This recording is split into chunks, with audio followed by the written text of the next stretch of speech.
Very good morning students, welcome to the class.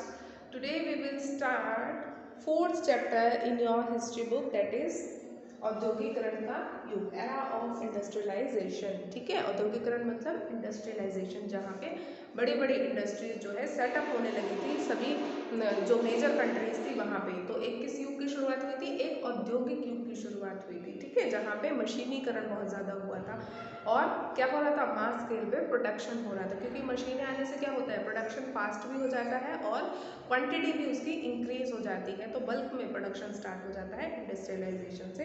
तो उस युग की शुरुआत जो है कहाँ से होती है, कैसे होती है, वो सब हम इस चैप्टर में डिस्कस करेंगे।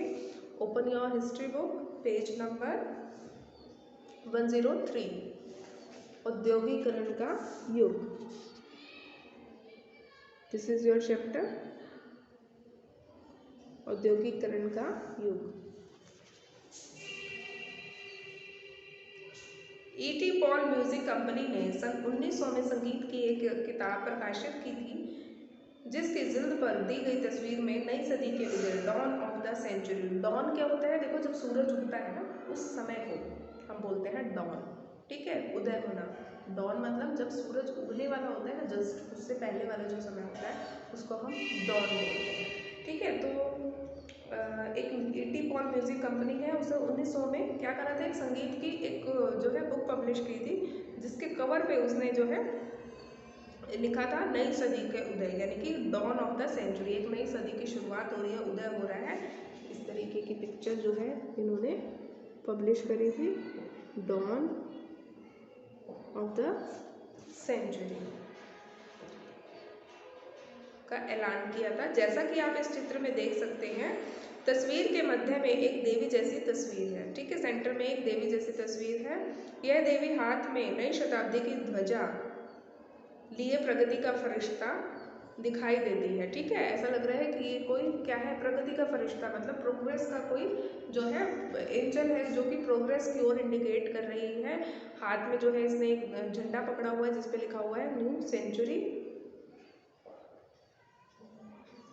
उसका एक पांव पंखों वाले पहिए पर टिका हुआ है, पंखों वाले पहिए पे देखो एक पहिया है जिसके पंख है, नीचे देखो ध्यान से, और उसका पैर इसके ऊपर टिका हुआ है। ठीक है, यह पहिया समय का प्रतीक है। ठीक है, इस पहिए के माध्यम से जो फोटोग्राफर है या जो आर्टिस्ट है उसने क्या दिखाया है, ये समय का पहिया है और इसके ऊपर खड़ी है कौन, ये जो नई शताब्दी का प्रतीक है, देवी जैसी ये जो महिला है। यह पहिया समय का प्रतीक है, उसकी उड़ान भविष्य की ओर है। उसके पीछे उन्नति के चिन्ह तैर रहे हैं, रेलवे, कैमरा, मशीनें, प्रिंटिंग प्रेस और कारखाना। ये सब किसको इंडिकेट करते हैं? नए समय को, नए भविष्य को और इंडस्ट्रियलाइजेशन को। इंडस्ट्रियलाइजेशन हुआ था, नई नई चीज़ें, नए नए इन्वेंशन हुए थे, तभी तो ये चीज़ें आई थी ना, जैसे रेलवे है।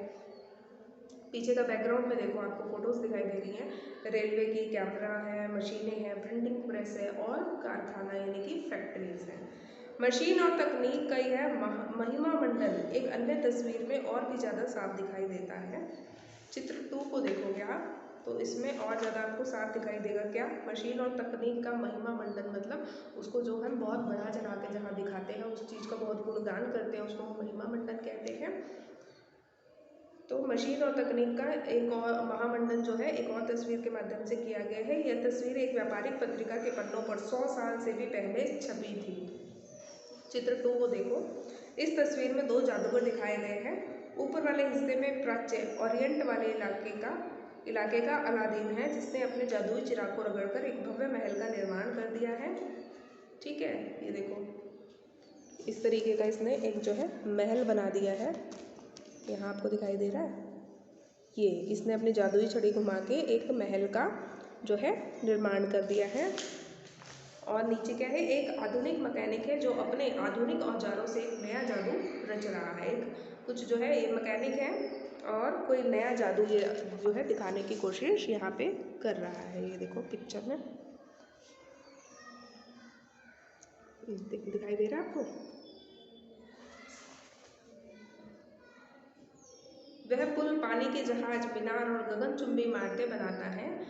अलादीन पूरब और अतीत का प्रतीक है। ठीक है, अलादीन पहले के ज़माने में हुआ करता था। अलादीन को किसने रिप्लेस किया इस फोटो में? मैकेनिक ने। ठीक है, कि अब ये पहले ये जो चीज़ें अलादीन बनाया करता था, अब नए समय में ये चीज़ें कौन बना रहा है? एक मैकेनिक बना रहा है।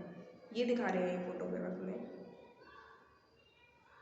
अलादीन पूरब और अतीत का प्रतीक है, मैकेनिक पश्चिम और आधुनिकता का प्रतीक है। यानी कि जो पश्चिम वेस्टर्न जो कंट्रीज हैं उनको दर्शा रहा है, और जो एक मॉडर्नाइजेशन है उसको जो है ये शो कर रहा है। ये तस्वीरें आधुनिक विश्व की विजय गाथा कहती हैं। ठीक है, इस गाथा में आधुनिक विश्व द्रुत तकनीकी बदलावों व आविष्कारों, मशीनों व कारखानों, रेलवे और वाष्पदूतों की दुनिया के रूप में दर्शाया गया है। पूरे वर्ल्ड को जो है इन सब जो जो नए नए आविष्कार हुए थे उन्हीं के फॉर्म में जो है पूरे वर्ल्ड को दर्शाया गया है।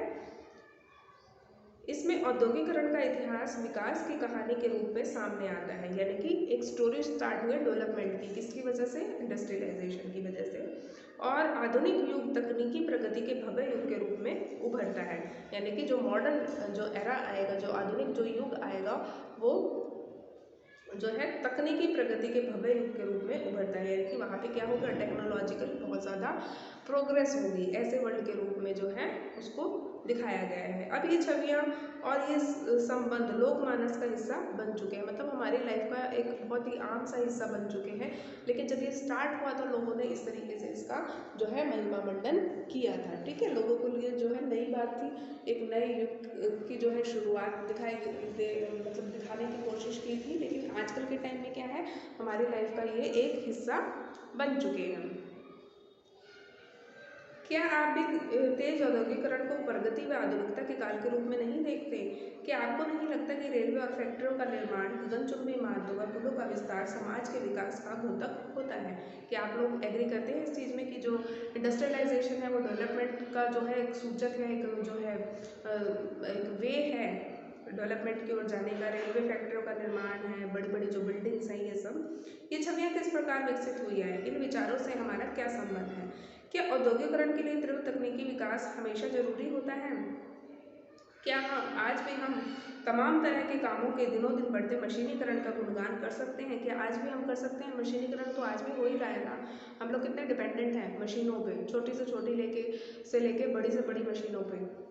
औद्योगिकरण से लोगों की ज़िंदगी पर क्या असर पड़ा है? ऐसे सवालों का जवाब देने के लिए हमें औद्योगिकरण के इतिहास को समझना पड़ेगा कि ये सब चीज़ें स्टार्ट कहाँ से हुई थी, औद्योगिकरण शुरू कहाँ से हुआ था। जब हम उसकी हिस्ट्री को जानेंगे तभी हमें जो है उसका रेलिवेंस आज के कॉन्टेक्स्ट में हमें बेटर समझ में आएगा।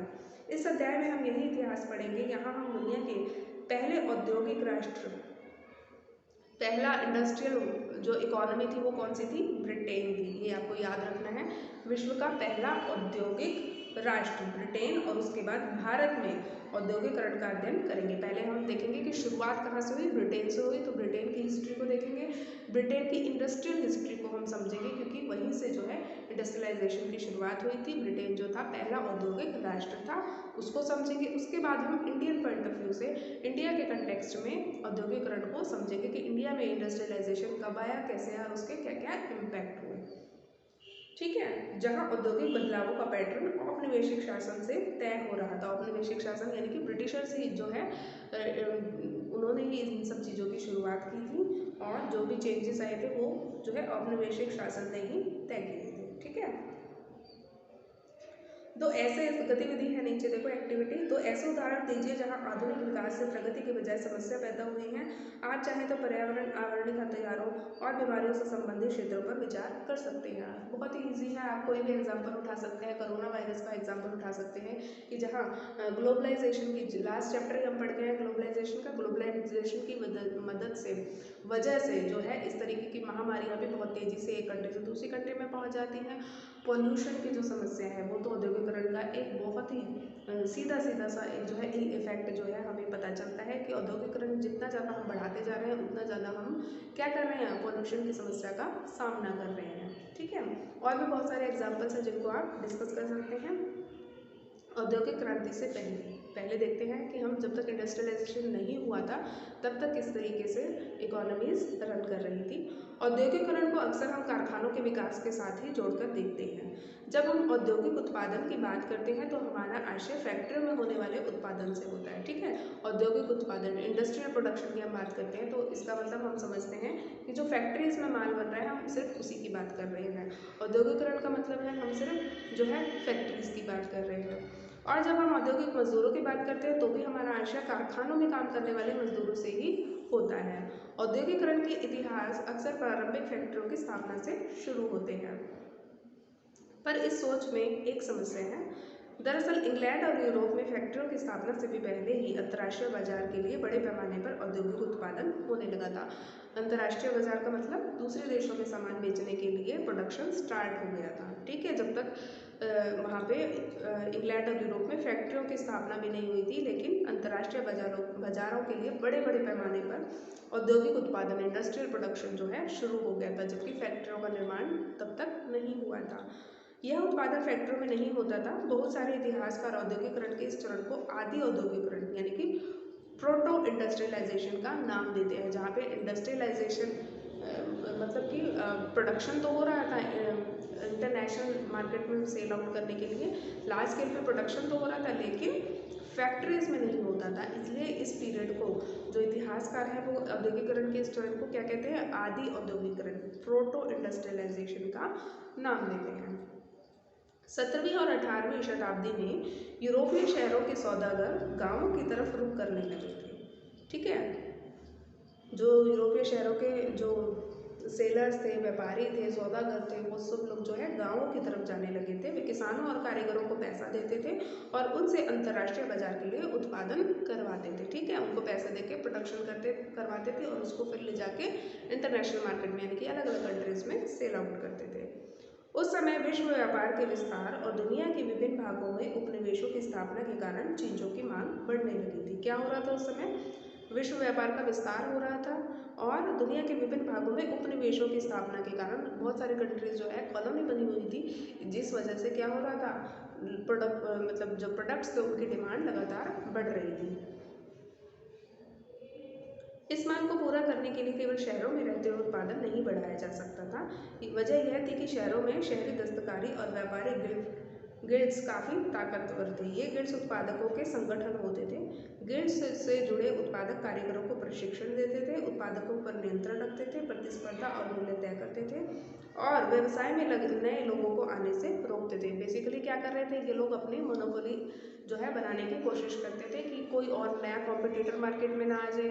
जो भी चीज़ें हैं, जो भी डिसीजन है, ये गिल्ड्स क्या होता था, ग्रुप होता था, ठीक है, लोगों का, जो कि कंट्रोल करता था पूरे इंडस्ट्री को, पूरे बिजनेसेस को, ठीक है। शासकों ने भी विभिन्न गिल्ड्स को खास उत्पादों के उत्पादन और व्यापार का एक अधिकार दिया होता है। एक अधिकार का मतलब कि सिर्फ और सिर्फ आप ही इस पर्टिकुलर चीज़ को जो है प्रोड्यूस कर सकते हैं, आप ही इसको बना सकते हैं, तो ठीक है। फलस्वरूप नए व्यापारी शहरों में कारोबार नहीं कर सकते थे, यानी कि जो नए, अगर कोई बिजनेसमैन आना चाहता था तो वो शहरों में इन गिल्ड्स की वजह से व्यापार नहीं कर सकता था, क्योंकि बहुत सारा रिस्ट्रिक्शन होती थी, कॉम्पिटिटर्स को एंटर नहीं करने दिया जाता था, फ्री इकोनॉमी नहीं थी, इसलिए वे गाँवों की तरफ जाने लगे। गाँव में गरीब काश्तकार और दस्तकार सौदागरों के लिए काम करने लगे, ठीक है। तो उन्होंने क्या करा, वो गाँव में गए और जो गरीब किसान थे, गरीब काश्तकार थे, उनको पकड़ के उनसे काम करवाते थे और जो भी प्रोडक्शन वो करते थे उसको फिर ये लोग मार्केट में सेल करते थे। जैसा कि आपने पिछले साल की पाठ्य पुस्तक में देखा है, ये एक ऐसा समय था जब खुले खेत खत्म होते जा रहे थे और कॉमन्स की बाड़बंदी की जा रही थी, मतलब कि बाड़बंदी करी जाती, मतलब कि एरिया डिफाइन किया जा रहा था, खुले खेतों को खत्म किया जा रहा था। अब तक अपनी रोजी रोटी के लिए साझा जमीनों से जलावन की लकड़ी, बेरियां, सब्जियां, भूसा और चारा आदि बीन कर काम चलाने वाले छोटे किसान, कॉटेजर और गरीब किसान आमदनी के नए स्रोत ढूंढ रहे थे। बहुतों के पास छोटे मोटे खेत तो थे, लेकिन उनसे घर के सारे लोगों का पेट नहीं भर सकता था। इसलिए जब सौदागर वहाँ आए तो उन्होंने माल पैदा करने के लिए पेश की रकम दी तो किसान फौरन तैयार हो गए। क्यों? क्योंकि उनको पैसों की ज़रूरत थी। जो खेतों में जितना प्रोडक्शन हो रहा था वो सफिशिएंट नहीं था उनकी फैमिली के लिए। तो जब उनको लगता है कि हमें कुछ और काम करने के लिए पेमेंट मिल रही है तो वो तुरंत एग्री कर जाते हैं। सौदागरों के लिए काम करते हुए वे गांव में ही रहते हुए अपने छोटे छोटे खेतों को भी संभाल सकते थे, यानी कि वो काम भी कर सकते थे और अपने खेतों को या गांव को छोड़ने की भी उनको ज़रूरत नहीं थी। इस आदि औद्योगिक उत्पादन से होने वाली आमदनी ने खेती के कारण सिमटती आय में बड़ा सहारा दिया।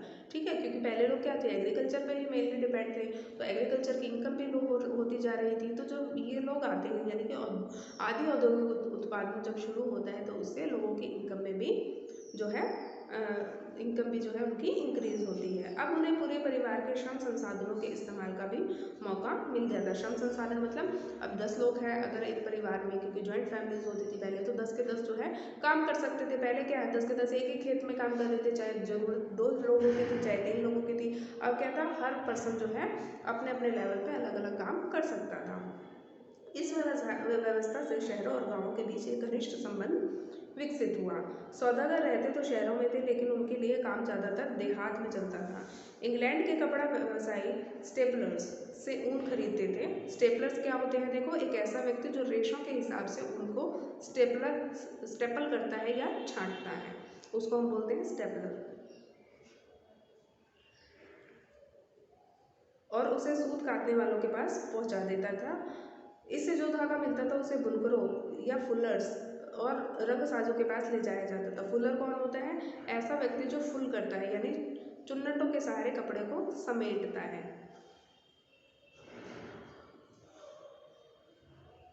लंदन में कपड़ों की फिनिशिंग होती थी। इसके बाद निर्यातक व्यापारी कपड़े को अंतर्राष्ट्रीय बाजार में बेच देते थे, यानी कि जैसा भी वो तैयार करते थे फाइनली उसको एक फिनिश्ड लुक जो है वो लोग इंग्लैंड में जाके देते थे और फिर उसको मार्केट में सेल आउट करते थे। इसके बाद निर्यातक व्यापारी कपड़े को अंतर्राष्ट्रीय बाजार में बेच देते थे। इसलिए लंदन को तो फिनिशिंग सेंटर के रूप में ही जाने जाने लगा था कि वहाँ पे प्रोडक्शन नहीं होता, सिर्फ उसे फिनिशिंग दी जाती है। यह आदि औद्योगिक व्यवस्था व्यावसायिक आदान प्रदान के नेटवर्क का हिस्सा थी। इस पर सौदागरों का नियंत्रण था और चीज़ों का उत्पादन कारखानों के बजाय कहाँ होता था, घरों में होता था। उत्पादन के प्रत्येक चरण में प्रत्येक सौदागर 20-25 मजदूरों से काम करवाता था। इसका मतलब यह था कि कपड़ों के हर सौदागर के पास सैकड़ों मजदूर काम करते थे। ठीक है, छोटे छोटे ग्रुप्स बना लेते थे जिसमें 20-20, 25-25 मजदूर हुआ करते थे और उनसे काम करवाया जाता था। ठीक है, तो ये हमने पढ़ा, क्या पढ़ा हमने, आदि औद्योगिक व्यवस्था कि औद्योगिकरण शुरू होने से पहले किस तरीके से काम हो रहा था। यहाँ तक आप पढ़ के आएंगे, इससे आगे हम नेक्स्ट क्लास में डिस्कस करेंगे।